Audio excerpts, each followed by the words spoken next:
ተመልሰን መጥተናል ውድ ቤተሰቦቻችን ለሐሳብ አስተያየታችሁ ለመልካም ምኞታችሁ ሁሉ እጅግ አድርጌ አመስጋኝ ነን። በማለዳውም ጥንቅራችን ተገናኝተን ነበር። ዳግም በዚህኛውም የዩቲዩብ ገጽ ተመልሰን መጥተናል። እንደ ሁልጊዜው ከአገር ቤት እስከ ባህር ማዶ የተመራረጡ ስፖርታዊ ጥንቅሮችን ታደምጣላችሁ። የአውሮፓ ትልቅ ክለቦች ላይ ትኩረት እናደርጋለን።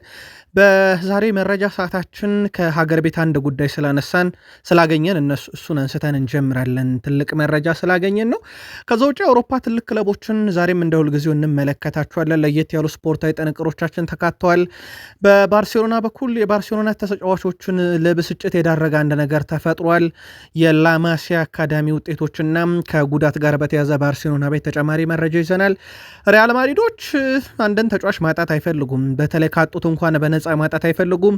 የወቅቱን ቁልፍ ተጫዋች እናነሳለን። በአውሮፓ ዙሪያ በበርካታ ክለቦች የሚፈለገውን አጥቂ የጀርመኑን ኃያል ክለብ ባየር ሙኒክን አነጋጋሪ ሁነቶችና ራሷ ሀገሪቷን ጀርመንን ከዓለም ዋንጫ ጋር አያይዘን አንዳንድ መረጃዎች እየወጡ ነው፣ እናደርሳችኋለን።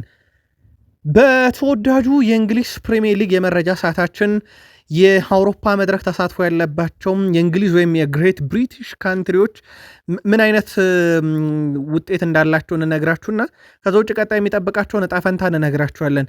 በፕሪሚየር ሊግ የመረጃ ሰዓታችን ግን እንደ ኖቲንግሃም ፎረስት በአንድ ጨዋታ ሁሉንም አይነት በጣም ከበድ ያሉ ነገሮች ያስተናገደ ክለብ የለም። ሁለተኛው ክለብ ነው በአውሮፓ እንደዚህ አይነት ነገር የገጠመው በአንድ ምሽት። ኖቲንግሃም ፎረስት ምን እንደገጠመው ፈገግ ከሚያደርግ መረጃ ጋር እንነግራችኋለን።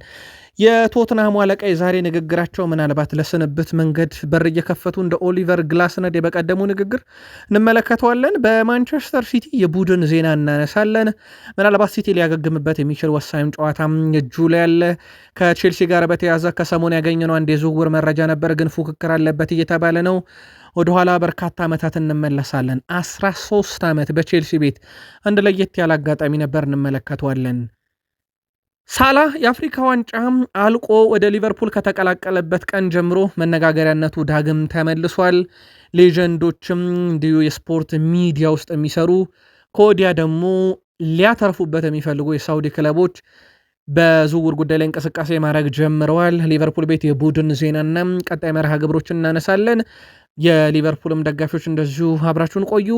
ከአርሰናል ጋር በተያያዘ አርሰናል በሜዳ ላይ በሚያሳየው እንቅስቃሴ ብቻ 37.6 ሚሊዮን ገቢ ያገኘ ቡድን ሆኗል። ይህን ቡድን በተመለከተም የቀድሞ ተጫዋች ኢማኑኤል ቦዌ የሚለው ነገር አለ። ዊሊያም ሳሊባን የአርሰናልን ቀጣይ ጉዞችና የቡድኑን ቁልፍ ተጫዋቾች ከዛ ውጪ አንድሪያ ቤርታ በቀጣይ በዝውውር መስኮቱ ወደ ክለቡ ከሚያመጡት ተጫዋች በተጨማሪ ከክለቡ እነማንን ሊያሰናብቱ ይችላሉ፣ የእነማንን ዝውውር ሊፈቅዱ ይችላሉ፣ ከማይክል አርቴታ ጋር ሆነው በቡድን ዜና የአርሰናልን የመረጃ ሰዓት ለእናንተ ስናጋራ እንደዚሁ የምናደርሳችሁ ይሆናል። በማንቸስተር ዩናይትድ በኩል የሰሞኑን መነቃቃት አርሰናል ላይ እናስቀጥለዋለን እያሉ ነው። ከማንቸስተር ዩናይትድ ተጫዋች አንዱ እናነሳለን በጉዳዩ ላይ። ከዛ ውጪ ማንቸስተር ዩናይትዶች በሩበን አሞሪም ዘመን ካመጧቸው ተጫዋቾች አንዱን ቆይታ በተመለከተም ተጨማሪ መረጃዎችን ይዘናል። ቅድሚያ ሰጥተው በወቅታዊ ሁኔታ ማንቸስተር ዩናይትድ ሰዎችም እየሰሩበት ያሉ አንድ ትልቅ ጉዳይ አለ። ከዛ ውጭ አንድ ጥያቄ እናቀርበላችኋለን ለዩናይትድ ደጋፊዎች። በዚያው የዝውውር ጉዳይ አንድ ተጫዋች ቢመጣ ወይንስ ቢሸጥ ነው ትርፉ? ለዩናይትድ እድሎች አሉት ዩናይትድ ተጫዋቹን ሊያገኙ የሚችሉበት። ከዛ በዘለለ በማንቸስተር ዩናይትድ ወቅታዊ ሁኔታዎችን ለእናንተ ውድ አድማጮቻችን እያደረስን ነው የምንቆየው። ላይክ፣ ሰብስክራይብ፣ ሼር አድርጉን። ሀሳብ አስተያየታችሁን እንደ ሁልጊዜው ዛሬም ልታጋሩን ትችላላችሁ። በድጋሚ ለመልካም ምኞታችሁ ከልብ አመስጋኝ ነኝ። ተመልሰን መተናል በዚህኛውም ቻናላችን። በቀጣይም አብረን እንዘልቃለን። በድጋሚ እጅግ አድርጌ አመሰግናለሁኝ።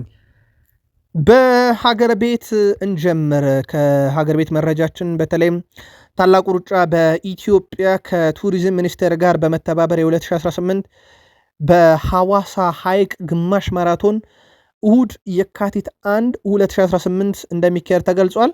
በኢትዮጵያ ብቸኛው ዓለም አቀፍ የግማሽ ማራቶን ውድድር ሆኖ የቀጠለው ውድድሩ ለ14ተኛ ጊዜ ይካሄዳል። ዝግጅቱ ዋናውን የ21 ኪሎ ሜትር ውድድር፣ የ8 ኪሎ ሜትር የህዝብ ሩጫና የህፃናት ሩጫውን የሚያካተት አጠቃላይ ሳምንት የእረፍት ቀናት ዝግጅቶችን አካቷል ተብሏል።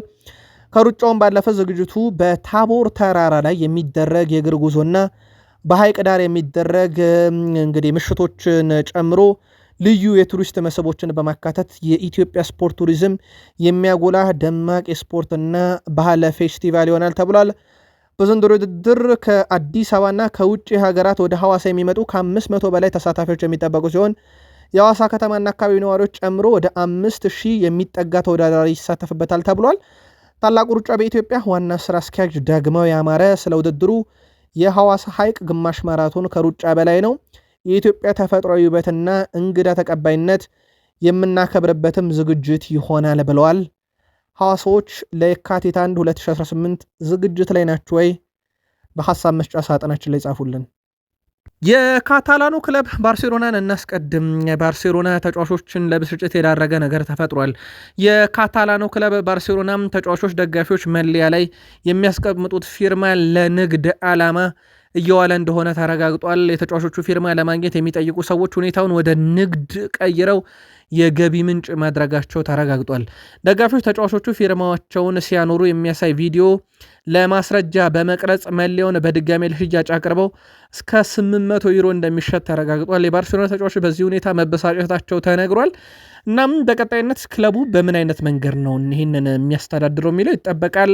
በአንድ ሰሞን ካስታወሳቸው ማንቸስተር ዩናይትድ ቤት ለሁለት ተከፍሎ ቡድኑ ግማሹ ከጨዋታ በፊት ግማሹ ከጨዋታ በኋላ ለደጋፊዎች ፊርማ እንዲያኖር ሩበን አሞሪም ማስገድደው ነበረ። ያው ይሄ ለደጋፊዎች ካለ ክብርና ያንን ክለብ ለመደገፍ ከሚከፍሉት መስዋዕትነት አንጻር ተጫዋቾቹ ደግሞ በዚህ እንዲያካክሱም ይደረጋልና በቀጣይ ባርሴሎና ምን አይነት እርምጃ ይወስዳል በጉዳዩ ላይ የሚለው ይጠበቃል። ከላማሲያ ታዳጊዎች ውስጥ አንደኛው ፌርሚን ሎፔዝን እናንሳ። በጣም አስደናቂ ውድድር ዓመት እያሳለፈ ነው። ለአብነት ያክል የአማካኝ ስፍራ ተጫዋች ነው። ዘንድሮ ግን ያለው የግብ ብዛት አስተዋጽኦ 20 ደርሷል። አማካይ ሆኖ ነው ውድ ቤተሰቦቻችን 24 ጨዋታዎችን በዚህ ውድድር ዓመት አድርጓል።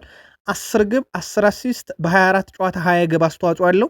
እንዳልኳቸው የአማካኝ ስፍራ ተጫዋች ነው። ስለዚህ ቀጣይ ፔድሪ በሚቀጥሉት 30 ቀናት የለምና የእሱን ሚና በደንብ ሸፍኖ ደግሞ የመጫወት ግዴታን ይጠብቀዋል ማለት ነው። ምናልባት ፔድሪን ስሙን ካነሳን ለሚቀጥሉት 30 ቀን የለም ስንል ውድ ቤተሰቦቻችን ባለፉት 4 ግማሽ ዓመት ወይም 4 ዓመት ከ6 ወር አካባቢ ፔድሪ ወደ 579 ቀኑን አልተገኘም በጉዳት ምክንያት። አሁን ተጨማሪ 30 ቀን አይኖርም ማለት ነው። ወደ 609 ቀን አካባቢ አይኖርም እንደማለት ነው። ባለፉት 4 ዓመት ተኩል ይሄ ተጫዋቹ ለጉዳት በጣም የሚዳረግ አይነት ተጫዋች እንደሆነ ማሳያ ቁጥር ተደርጎ ሊወሰድ ይችላል። የሪያል ማድሪዱ ኮከብ ቪኒሲየስ ጁኒየር ኮንትራቱን ይሄንንም መረጃ እስካጠነቀርንበት ሰዓት ድረስ አልፈረመውም። ጠረጴዛው ላይ እንዳለ ይታወቃል። ወይም ደግሞ ሪያል ማድሪድ አዘጋጅቶታል ማለት ነው። ጠረጴዛው ላይ ነው ማለት ሪያል ማድሪድ ኦልሬዲ አዘጋጅቶታል። የቀረው ነገር እሱ መፈረም ብቻ ነው። አልፈረመውም ይሄንን ጉዳይ እስካሁን ውድ ቤተሰቦቻችን። ከዚህ ጋር በተያያዘ ሪያል ማድሪዶች አንድ እቅድ አላቸው። ተጫዋቹ ፊርማውን የማይፈርም ከሆነ በጊዜ መሸጥ ይፈልጋሉ እንጂ በኋላ ላይ በነፃ ለማጣት በሚያስችል ሰዓት ላይ ብዙ ግርግር ውስጥ መግባት አይፈልጉም ተብሏል ፍሎሬንቲኖ ፔሬዝ። ስለዚህ በቀጣይ ክረምት ላይ የዚህ ተጫዋች ጉዳይ ፍጻሜ ያገኛል። ወይ ኮንትራቱን ያራዝማል ወይ በክረምት ሪያል ማድሪድ ይለቃል። የሳውዲ አረቢያን ክለቦች ደግሞ በጉጉት እየጠበቁ ነው። በርከት ያሉ ረብጣ ገንዘቦችን በመንግስት በጀት ስለሆነ የሚገዙት መደበው እየጠበቁት ነው። ከአውሮፓ ታላላቅ ክለቦች የሪያል ማድሪድም ኮከብ ቪኒሲየስ ጁኒየር የሳውዲ እቅድ እንደሆነ ይታወቃል። ለማንኛውም ሪያል ማድሪድ በነፃ የማጣት ምንም አይነት ፍላጎት የለውም ተብሏል። የቡድኑን ሌላ ወሳኝ ተጫዋች እናንሳ። ኬሊያን ምባፔ ባለፉት 5 የአውሮፓ ሻምፒዮንስ ሊግ ምሽቶች 39ኛ ገቡ ላይ ደርሷል። የእሱ ተከታዮች ኤርሊንግ ብሮት ሃላንድ ነው 35፣ ሮቤርት ሌዋንዶስኪ 33 አለውና ባለፉት 5 ዓመታት የተጫዋቹ እድገት በጣም አስገራሚ ነው። በእርግጥ ገና በ2018 ነው ከፈረንሳይ ብሔራዊ ቡድን ጋር የዓለም ዋንጫን ያነሳው። እድገቱ በጣም አስገራሚ ነው። በሮናልዶ ድጋፍ ያለው እድገት ማለት ይቻላል፣ ወይም በሮናልዶ መወድስ የቀረበለት እድገት እንደሆነ ይታወቃል። እሱም የክርስቲያኖ ሮናልዶ አድናቂ፣ አሁን በሪያል ማድሪድ 7 ቁጥርን ለብሶ ለሮናልዶ ሪካርዶች የሚጫወት አይነት ቁጥር ያለው ተጫዋች ሆኗል። በእርግጥ የዋንጫ ጥያቄ አሁንም በማድሪድም በሱም በኩል በዚህ ዓመት የሚጠበቁ ጉዳዮች እንደሆኑ ይታወቃል። ዩሊያን አልቫሬዝ በበርካታ ክለቦች እንደሚፈለግ ይታወቃል። አትሌቲኮ ማድሪድ ግን ምንም አይነት የመሸጥ ፍላጎት እንደሌለው ፋብሪዚዮ ሮማኖ አረጋግጧል። ስፔን ዛሬ ይዞት በወጣው መረጃ መሰረት አትሌቲኮ ማድሪዶች ይህን ተጫዋች ለመሸጥ ክፍት አይደሉም ተብሏል። አሁንም ቢሆን ዋነኛ ፍላጎታቸው ተጫዋቹን ማቆየት ነው። ስለዚህ የመጨረሻው ውሳኔ የሚሆነው የዩሊያን አልቫሬዝ ነው። ዩሊያን አልቫሬዝን እንዴት አድርገው አትሌቲኮ ማድሪድ ዲያጎ ሲሞኔ ያሳምኑታል የሚለው ነው ወሳኙ ጉዳይ። አትሌቲኮ ማድሪድ በአቋሙ ጸንቶ አልሸጥም ካለ ግን ያው ነገሩ ምናልባትም እንደ ፌሊፔ ኮቲኒዮ እና ሊቨርፑል አይነት የሚመስል የዝውውር ሂደት ሊያጋጠመው ይችላል። በግድ ሊለቅ ይችላል ማለት ነው ተጫዋቹ ለመጮት ካለው ፍላጎት አንጻር። ወይም ኢሳክ እና ሊቨርፑል የቅርብ ጊዜ ትውስታችን ነው። አትሌቲኮ ማድሪድ አልሸጥም ያለው ተጫዋች በበርካታ የአውሮፓ ክለቦች እየተፈለገ ነው። ለሁሉም ግን ጉዳዩን ይፈታል የሚባለው የዓመቱ መጨረሻ አትሌቲኮ ማድሪድ የሚያገኛቸው ስኬቶች ይሆናሉ ተብሎ ይጠበቃል። የዘንድሮ ባየር ሙኒክ ፍጹም የተለየ ነው። ከአንድ ሽንፈት በላይ አላስተናገደም። እሱንም በቡንደስሊጋ አላስተናገደም። እስካሁን በአርሰናል የገጠመው አንድ ሽንፈት ብቻ ነው በዚህ ዓመት የሚጠቀሰው በአውሮፓ ሻምፒዮንስ ሊግ። ከዛ ሌላ ዝቅተኛ ሽንፈት ያለው በዚህ ዓመት አርሰናል ነው። 2 የፍራንስ ሊግ እን እየመራ የሚገኘው ሌን 3 ስታድ ሬኒስ 3 እንዲሁም ኤሲ ሚላን 3 አላቸው ሽንፈት። ግን በተወሰነ መንገድ እነኚህ ሽንፈት የማያስተናግዱ ቡድኖች ለአብነት ያክል ሌንስ ሬንስ እና ኤሲ ሚላን በርከት ያለ ደግሞ ያቻ ውጤት በተቃራኒው አላቸው። ባየር ሙኒክ ፍጹም የተለየ ነው የዘንድሮ የውድድር ዓመቱ። አብዛኞቹን ጨዋታዎች በድል ነው የተወጣቸው። አቸው የወጣባቸው ጨዋታዎች በጣት የሚቆጠሩ ናቸው። ወደ ቤተሰቦቻችን በ29 ጨዋታ 26ቱን ድል አድርጎ አንድ ጨዋታ ተሸንፏል። 2 ጨዋታ ብቻ ነው ባቸው የወጣውና በጣም አስደናቂ የሚባል ጊዜን እያሳለፈ የሚገኝ ቡድን ሆኗል። በቪንሰንት ኮምፓኒ ስር የቡድን አጠቃላይ 103 ጎሎችን ተቃራኒ መረብ ላይ አሳርፎ 27 ብቻ ነው የተቆጠረበት በሁሉም መድረክ። በቡንደስሊጋ እንኳን ብናይ 71 ግብ አስቆጥሯል። በዚህ ዓመት 14 ተቆጥሮበት 8 ክሊንሺት አለው። ያው የዋንጫው ነገር ያለቀለት ይመስላል። ካሁኑ የ11 ነጥብ ልዩነቱም እስከዚህ ሰዓት ድረስ እንደተጠበቀ ነው። በባየር ሙኒክ ቤት እንደ ቡድን ያለውን ከነገርናችሁ በተጫዋችም ጥራት ደረጃ ብንመለከተው ፍጹም የተለየ ነው የባየር ሙኒክ የተጫዋቾች ጥራት። ላብነት ያክል ሃሪኬን ከ20 በላይ ግቦችን በቡንደስሊጋ አስቆጥሮ እየመራ ነው። ከዛ ሌሎቹን ተጫዋቾች የክንፍ አጥቂዎቹ ሉዊስ ዲያዝ እና ሚኬል ኦሊሴን ብንመለከት ዲያዝ 14 ጎል 10 አሲስት አለው። ሚኬል ኦሊሴ 13 ጎል 17 አሲስት አላቸው። የግብ አስተዋጽኦቹ በራሱ 10 ሲደመር ጎል 10 ሲደመር አሲስት ያላቸው በአውሮፓ ውስጥ ሁለቱ ከባየር ሙኒክ ናቸው። 2 ባርሴሎና አሉ ላሚን ያማል እና ፌርሚን ሎፔዝ ሁለቱም 10 ሲደመር ጎል 10 ሲደመር አሲስት አላቸው። መረጃችን ባየር ሙኒክ ላይ ነው። በዛ ላይ ደግሞ በቁጥርም ይበልጣል። የዲያዝ 14 እና 10 ነው። የሚኬል ኦሊሴ 13 እና 17 ነው። ከፍ ያለ ነው። የተጫዋቾቹም ጥራት እንዳጠቃላይ ዘንድሮ ባየር ሙኒክን በጣም የገነነ ቁጥር እንዲኖረው አድርጓል። በአውሮፓ ውስጥም ጀርመን ላይ እንቆይና ራሷን ጀርመንን እናንሳት። አሜሪካ አሁን ላይ እንግዲህ ሀያልነቷን ወደ አምባገነንነት ቀይራ የቬንዙዌላን ፕሬዚዳንት በእስር ቤት እንዳጎረችው ይታወቃል። አገሩ ድረስ ሄዳ አንጠልጥላ ወስዳ ከዛ በኋላ አሁን ደግሞ በግዛት መስፋፋት ሂደት ውስጥ ግሪንላንድን እንወስዳለን እያለች እንደሆነ ይታወቃል። ዶናልድ ትራምፕ ተመልሰው ከመጡ በኋላ ያው አንደኛው ጉዳይ ዓለም ላይ አሁን ትኩረት ስቦ ያለው የዶናልድ ጄ ትራምፕ እየወሰዷቸው ያሉ አብዛኞቹ እርምጃዎች መነጋገሪያ ሆኗል። ጉዳያችን ስፖርታዊ ጉዳይ ስለሆነ ከጀርመን ጋርም እንግዲህ አንዳንድ ያልተስማሙባቸው ነገሮች አሉ። ከዚህ ጋር በተያያዘ የ2026 የዓለም ዋንጫ ካሁኑ ለውዝግብ ተዳርጓል እየተባለ ነው። የዓለም ዋንጫን ምን አገናኘው ካላችሁ አንዱ አዘጋጅ ሀገር አሜሪካ ናት። አሜሪካ በማዕቀብ የጣለችባቸው ሀገራት ሲደመር የወቅቱ የግሪንላንድ ጉዳይን ጨምሮ የዓለም ዋንጫው ላይም ከበድ ያለ ጥላ እያጠላ ነው ተብሏል። የዶናልድ ጄ ትራምፕ ውሳኔ ጀርመንም ውሳኔውን በተለሳለሰ መልኩ ቢሆን ከተቃወሙ ሀገራት አንዷ ናትና በዓለም ዋንጫው ጉዳይ ላይ የጀርመን ብሔራዊ ቡድን ምን ልትወስን ትችላለች የሚሉ መረጃዎች በስፋት እየወጡ ነው። ጉዳዩን እንከታተለዋለን። በስፖርታዊ ጉዳዮች ብቻ መረጃውን ተከታተል እናደርሳቸዋለን። እንግሊዝ ደርሰናል።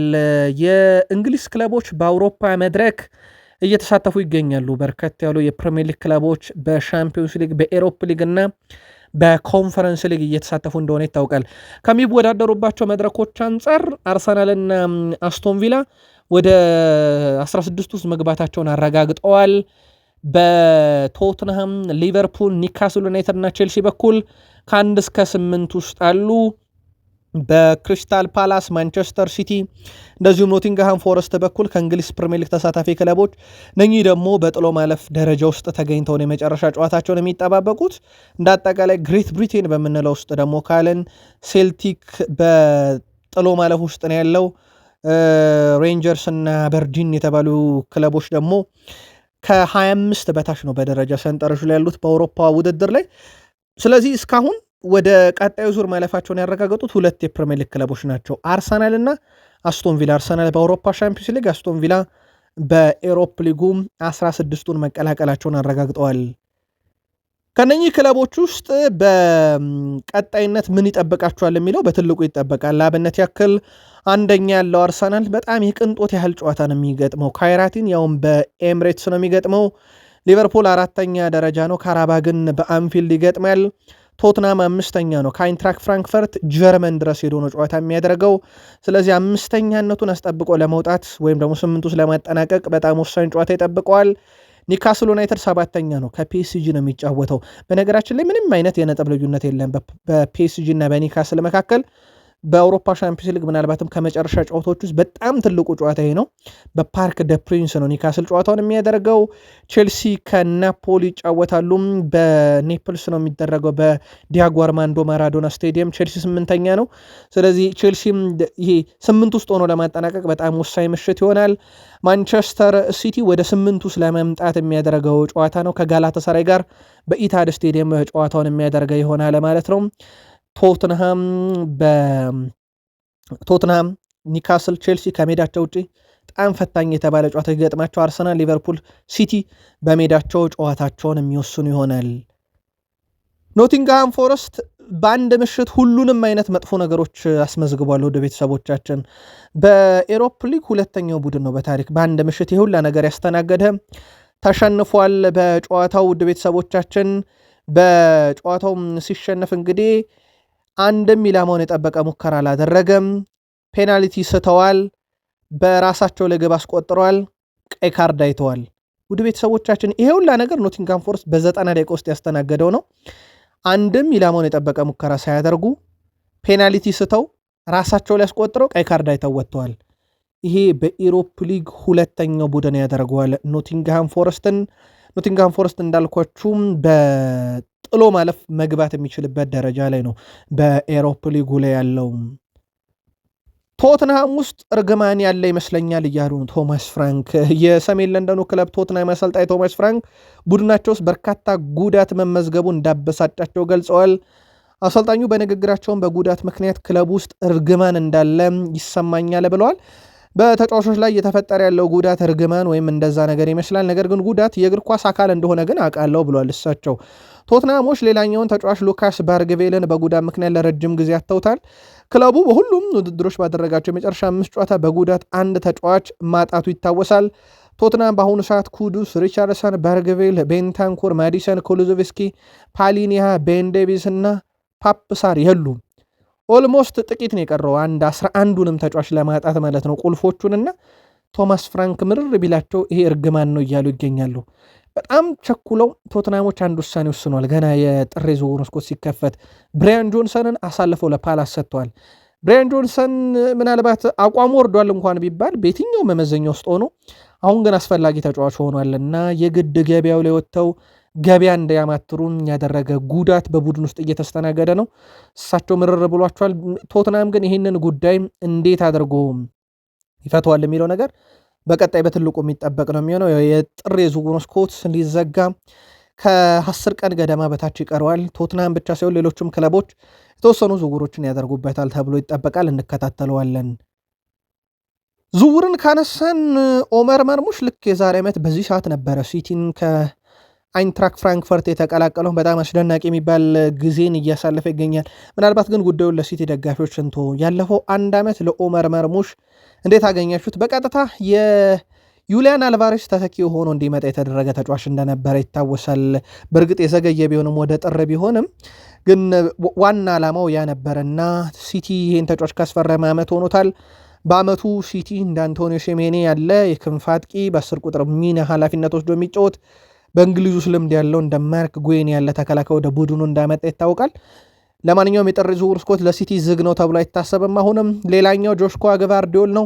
የምንጊዜም የክሮሻ ውዱ ተጫዋች ነው። ለሲቲ ሲፈርም ዛሬ 24ኛ ዓመቱን እያከበረ ነው። ከሲቲ ጋር በተያዘ ግን አንድ ልናነሳ የወደር ነው ሲቲ ወቅታዊ ብቃቱ ጥሩ አይደለም እያልኳቸው ያለሁት ወቅታዊ ብቃት ብቻ ነው። ጥሩ አይደለም። በአውሮፓ ሻምፒዮንስ ሊግ በቦዶ ገለሜት በዩናይትድ በፕሪሚየር ሊግ ተሸንፏል። ከዛ ውጭ በተከታታይ ነጥብ የጣለባቸው ጨዋታዎች አሉ። ምናልባት ወልቭስ ላይ ማገገም ይችላሉ። ጨዋታው ኢታር ላይ ነው።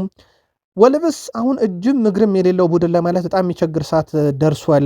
በጣም ጠንካራ ቡድን አይደለም። አሁንም ሲቲን ነጥብ ለማስጣል በቂ ቡድን ነው ተብሎ ባይታሰብም ግን ጥሩ መነቃቃት ላይ አለ ቡድኑ። በተለይም ከፈረንጆች 2026 በኋላ በአውሮፓው ሽንፈት ያልገጠመው ቡድን ነው። ለማንኛውም የጋርዲዮላ ቡድን ማንቸስተር ሲቲ ቅዳሜ በጣም ወሳኝ የሆነ ጨዋታ በፕሪሚየር ሊግ ኢታሃድ ላይም በማድረግ ወደ ድል ይመለስበታል ተብሎ ይጠበቃል። ከቼልሲ ጋር በተያያዘም ቼልሲ ቀላል ፈተና አይደለም በዝውውር መስኮቱም ይገጥመዋል የተባለው ከሰሞኑ ከአንድ ተጫዋች ጋር ስሙ ተያይዞ ነበረ ከዳግላስ ሉዊዝ ጋር። የዳግላስ ሉዊዝ ዝውውር ግን በቀላሉ የሚታለፍ አይነት ነገር አይደለም እየተባለ ነው። ምክንያቱም የኖቲንግሃም ፎረስት ተጫዋች ነው አሁን ላይ። አስቶን ቪላዎች ግን ዳግም ወደ ቡድናቸው መቀላቀል ይፈልጋሉ። ወቅታዊ ጉዳቶች አሉ አስቶን ቪላን ቤት። ከዛ ውጪ በቼልሲ በኩልም ተጫዋቹን በውሰት ነው የሚፈልጉት። ስለዚህ ኖቲንግሃም ፎረስቶች አሁን ባሉበት ሁኔታ ይለቁታሉ። አንድ ሁለተኛ አስቶን ቪላ ወደ ዝውውሩ መመለስና በቼልሲ በኩል ፍላጎት መኖሩ የጥር ዝውውር መስኮት የመጨረሻዎቹ ቀናት በቼልሲም በኩል በትልቁ ፈተና ሊሆን ይችላል ተብሏል። ይህን ተጫዋች በማግኘት ሂደት ላይ ግን የቼልሲ ተጫዋች የማስፈረም ፖሊሲ ግን እንዴት ይገመገማል በራሱ በደጋፊዎቹ? የእናንተን ሀሳብ እንሻለን። በቀጣይ ተጨማሪ መረጆችን እኛ ይዘንበት እንመጣለን። 13 ዓመታትን ወደኋላ እንመለስ ውድ ቤተሰቦቻችን። ጉዳዩ ቼልሲ የነበረ በቼልሲ በኩል አንድ የነበረ ጨዋታ ካስታወሳችሁ ኤዲን ሃዛርድ አንድ ኳስ አቀባይን ኳስ አለቃለኝ ብሎ ከስዋንሲ ሲቲ ጋር በነበረ ጨዋታ ካስታወሳችሁ ልጁን መጥቶ ጥሎት ነበር ወይም ገፍትሮ ጥሎት ነበር። በእግሩም እንደ መምታት ነገር አድርጎት ነበረ እና በወቅቱ ኤዲን ሃዛርድ ያው በጨዋታው በቀይ ካርድ ወጣም። በነገራችን ላይ አሁን ያ ግለሰብ ከ150 ሚሊዮን ፓውንድ በላይ ካፒታል ያለው አንድ ድርጅት አቋቁሟል። ከኤዲን ሃዛርድ ጋርም ዳግም ተገናኝተው ድርጅቱን አስተዋውቀዋል። 2025 ላይ ነው ሁለቱ ድጋሜ የተገናኙትና ይህንን ጽሑፍ ቼልሲ በማህበራዊ ትስስር ገጹም ላይ አጋርቶታል። ሁለቱም አሁን ላይ ሲገናኙ ግን ፈገግ ብለው ማስታወቂያ እየሰሩ ነው የተገናኙት። ከ13 ዓመት በፊት ግን እችን እውነት ታስታውሱ ነበር። ያ እንደዛ የተገፈተረ ልጅ አሁን ባለ ሀብት ሆኗል። የ150 ሚሊዮን ፓውንድ ድርጅት ባለቤት ሆኗል። ውድ ቤተሰቦቻችን እጅግ አድርገን እናመሰግናለን። ሁላችሁንም መልካም ምኞቶቻችን በሁለቱም የዩቲዩብ ቻናላችን ደርሶናል። ለእናንተ ውድ አድማጮቻችን በጥራት ለመድረስ አሁንም የተቻለን ሁሉ እናደርጋለን። ለመልካም ምኞቶቻችሁ ግን በእውነት እጅግ አድርገን አመስጋኞች ነን። የሊቨርፑል የመረጃ ሰዓት ላይ እንገኛለን። የአፍሪካ ዋንጫ ከተጠናቀቀ በኋላ የሳላ ጉዳይ ዳግም ወደ ሚዲያው ተመልሷል። ሳላ በአፍሪካ ዋንጫ በነበረ ሰዓት ነገሮች ረግበው ነበር። ሊመጣ ሲል አካባቢ ያስፈልጋል የሚሉ ድምፆች ነበሩ ከፍ ያሉት። መጥቶ አንድ ጨዋታ ካረገ በኋላ ደግሞ ነገሮች በተቃራኒው መቆም ጀምረዋል። የሳውዲ ክለቦች ከባለፈውም ክረምት ጀምሮ ከፍለን እንውሰደው እያሉ ነበር። ሊቨርፑል ግን አቆየው። አሁን ግን ነገሮች እንደዛ አይመስሉም እና የሳውዲ ክለቦች የ33 ዓመቱን ሳላን ዳግም ለመውሰድ ወደ ገበያው ይመጣሉ ተብሎ ይታሰባል። በጥር አይሆንም ተብሏል። በሊቨርፑል በኩል በጥር ላይ ተጫዋች የመልቀቅ ምንም አይነት ፍላጎት የለም እስከዚህ ሰዓት ድረስ ሀሳብ ካልተቀየረ በስተቀር። ስለዚህ በቀጣይ ክረምትም ቢሆን አንድ ዓመት ኮንትራት ስላለው ሊቨርፑል ጠቀም ያለ ገንዘብ ሊያገኝበት ይችላል። በዛ ላይ ሳውዲ ክለቦች ስለሆኑ ብዙ የመክፈል ችግር የለባቸውም እና የሳላ ጉዳይ ዳግም ተመልሷል። የሳውዲ ክለቦች ደግሞ አሁንም ዋነኛ ፈላጊ ሆነው መጥተዋል። ተጫዋቾች እናስፈርማለን ብዬ አልጠብቅም እያሉ ነው አርኔ ስሎት ደግሞ። ያ ማለት የሳላህን ዝውውር በጥር እንደማይሆን ማረጋገጫም ሊሆን ይችላል። የሊቨርፑሉ አሰልጣኝ አርኔ ስሎት ቡድናቸው በጥር ዝውውር መስኮት ተጫዋች ላያስፈርም እንደሚችል ጠቁመዋል። ሊቨርፑል የጥር ዝውውር መስኮት ያለ ፊርማ ያጠናቀቅ እንደሆነም ሲጠየቁ አዎ እኔም እንደሱ ነው የማስበው ብለዋል። ስለ ሳላ ለተነሳላቸው ጥያቄ እሱ በቋሚነት ለመጀመር ዝግጁ ነው ያሉ ሲሆን ነገር ግን እንደ ሁልጊዜው ከልምምድ በኋላ የማሰልፈውን እመርጣለሁ እንጂ አሁን ላይ ሆኜ ለማንም ተጫዋች ዋስትና አልሰጥም ብሏል። አሰልጣኝ አርኔ ስሎት አያይዞም ኢብራሂም ኮናቴ ወላጅ አባቱ እንዳጣና ብዙ ጊዜ እንዳነጋገሩት ገልጿል። ኮናቴ በዚህ አስቸጋሪ ጊዜ ከቤተሰቡና ከራሱ ጋር ጊዜ ማሳለፍ ያስፈልገዋል ብለዋል። ስለዚህ በማለዳው ጥንቅራችን አንድ ነገር አንስተን ነበረ። ኢብራሂማ ኮናቴ በአባቱ ህልፈት ምክንያት እረፍት ሊሰጠው ይችላል የሚል ነገር አንስተን ነበር። ከዚህ ጋር በተያያዘ ውድ ቤተሰቦቻችን እሳቸውም እረፍት ያስፈልገዋል ብለዋል።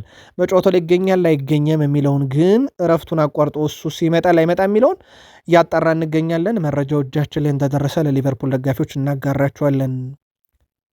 በሊቨርፑል በኩል ሁጎ ኤኬቴኬ ተመልሷል ከጉዳት። እሱ እስኪመጣ ግን ካስታወሻችሁ ኮዲ ጋክፖ ነበረ በፊት መስመር ላይ። የኢሳክ ጉዳይ ረጅም ጊዜ ስለሚወስድ ነው፣ ጉዳት ላይ ነው። ሊቨርፑል ኮዲ ጋክፖ ቋሚ ሆኖ በጀመረባቸው ጨዋታዎችና ባልጀመረባቸው ጨዋታዎች ላይ ያለውን እንመልከት። ኮዲ ጋክፖ ባለፉት 4 በጀመረባቸው ጨዋታ 1 ድል ነው ያለው። ኮዲ ጋክፖ ከተጠባባቂ ወንበር ሲጀምር ግን ሊቨርፑል 4 ድል አለው።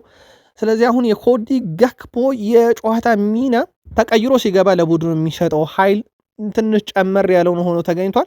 ቁጥሮቹ የሚያሳዩት ያንን ነው። ምናልባት የኤኬቴኬ መምጣትን ተከትሎ ወደ ተጠባባቂ ወንበር፣ ምክንያቱም ፍሎሪያን ቪርትዝ ካስታወሳችሁ ከቅርብ ጊዜ ወዲህ ግራ ክንፍ አጥቂ አድርገው እያጫወቱት ነው። ምናልባት ከኮዲ ጋክፖና ከፍሎሪያን ቪርትዝ በቦታው የተሻለ በወቅታዊ ብቃት ማን ቢሆን ትላላችሁ? ምልከታችሁ ነገሩን በተለይም በ23ኛ ሳምንት ቅዳሜ ምሽት 2:30 በቪታሊቲ ስቴዲየም በርንሞዘን በሚገጥመው ሊቨርፑል ላይ ማን ቅድሚያ ሆኖ መውሰድ አለበት? ምልከታችሁን ላኩልን። አርሰናል በአውሮፓ ሻምፒዮንስ ሊግ ብቻ ስለተሳተፈ 18.6 ሚሊዮን ዩሮ ወደ ካዝኖ አስገብቷል። ይሄ ለሁሉም የመጣ ነው። ከዛ በኋላ ደግሞ በውድድሩ ላይ ባስመዘገቡት ውጤት መሰረት ያገኙት ገንዘብ 37.6 ሚሊዮን ዩሮ ነው። ይሄ ከሁሉም ከፍ ያለ ነው።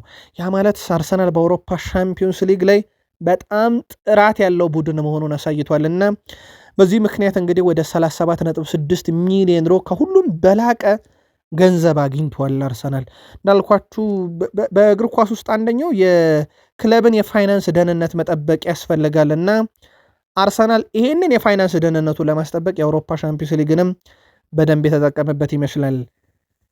የቀድሞ የአርሰናል ተጫዋች ነው ኢማኑኤል ቦዌ የአርሰናል ክንፍ ተጫዋቾች በዮኬሬሽ ላይ የበለጠ ትኩረት ማድረግ አለባቸው ብሏል። ፖርቱጋል በነበረ ጊዜ በደንብ አይቼዋለሁ የሚለው ኢማኑኤል ቦዌ ቪክተር ዮኬሬሽ በጣም ጎበዝ አጥቂ ነው፣ ጠንካራ ነው፣ ነገሮችን እንዴት መጋፈጥ እንዳለበት ያውቃል።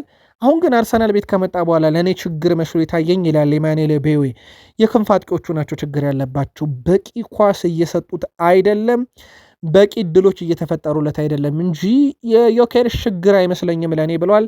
እሱ ስራ ጎል ማስቆጠር ነው።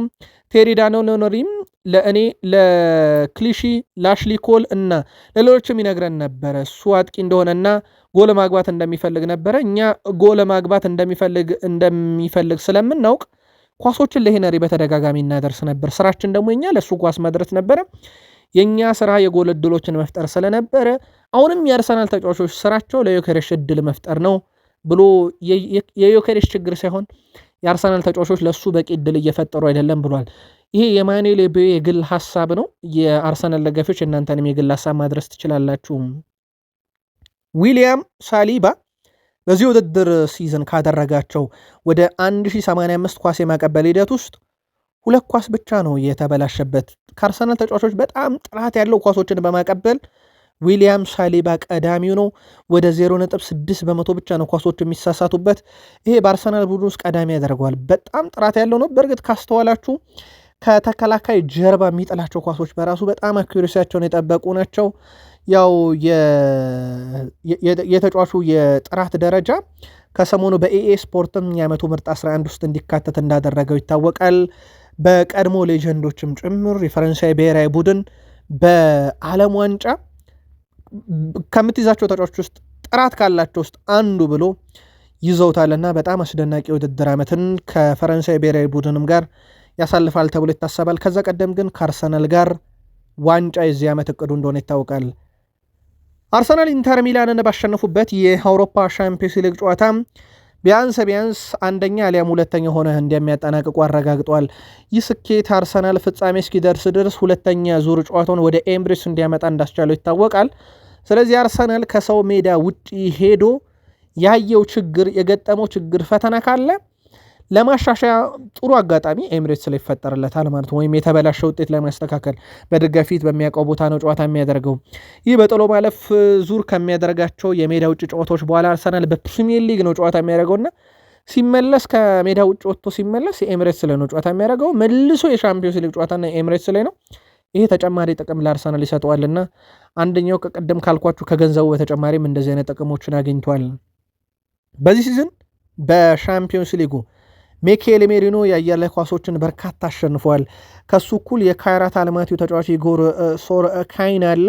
ከዛ ውጭ ግን ሚኬል ሜሪኖ ልክ እንደ ተጫዋቹ ኢጎር ሁሉ 25 የአየር ላይ ኳሶችን ድል አድርጓልና ሚኬል ሜሪኖ ሌላ በጣም ወሳኝ ሚናንም በአውሮፓ ሻምፒዮን ሊግ በአርሰናል ቡድን ውስጥ በተለይ በአማካይ ስፍራ ላይ እየተወጣ ነው።